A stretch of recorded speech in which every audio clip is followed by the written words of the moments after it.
श्री स्वामी समर्थ. कशा आहे सगळेजण? मस्त. तर मी पण मस्त आणि नवीन दिवसाची अशी नवीन सुरुवात झालेली आहे.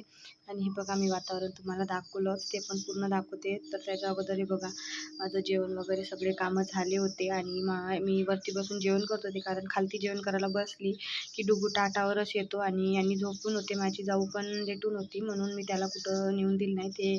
त्याला खालती मुरमुरे टाकून दिले. तो खेळत होता आणि मी त्याच्यासोबत म्हणजे लक्ष देते, जेवण करते. त्याचा आवाज बघा कसा येतो व्हिडिओमध्ये.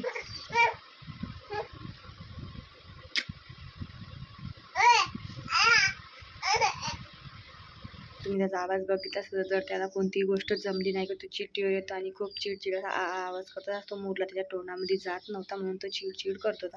त्याच्यानंतर डुगूला थोडा वेळ खेळत सोडलं आणि जेवण वगैरे करून बाहेर येऊन बघतो, तर असं आभाळाचं वातावरण झालं होतं. अर्धी ऊन आणि अर्धा आभाळ असं होतं. तुम्हाला व्हिडिओमध्ये दिसतच असेल.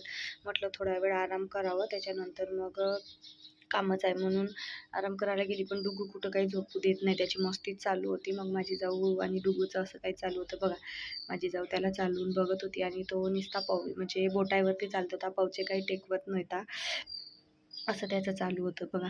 त्याच्यानंतर मग थोडासा आराम केला आणि बाहेर नळ गेली का म्हणून येऊन बघितले, तर नळ काही गेले नव्हते. ज्या दिवशी पाण्याची गरज राहत नाही त्या दिवशी खरंच नळ भरपूर वेळ राहतो, आणि ज्या दिवशी गरज राहते त्या दिवशी एक पण पाणी पण राहत नाही, नळ पण राहत नाही. आणि इथे मी मुगाची डाळ भिजू टाकली होती.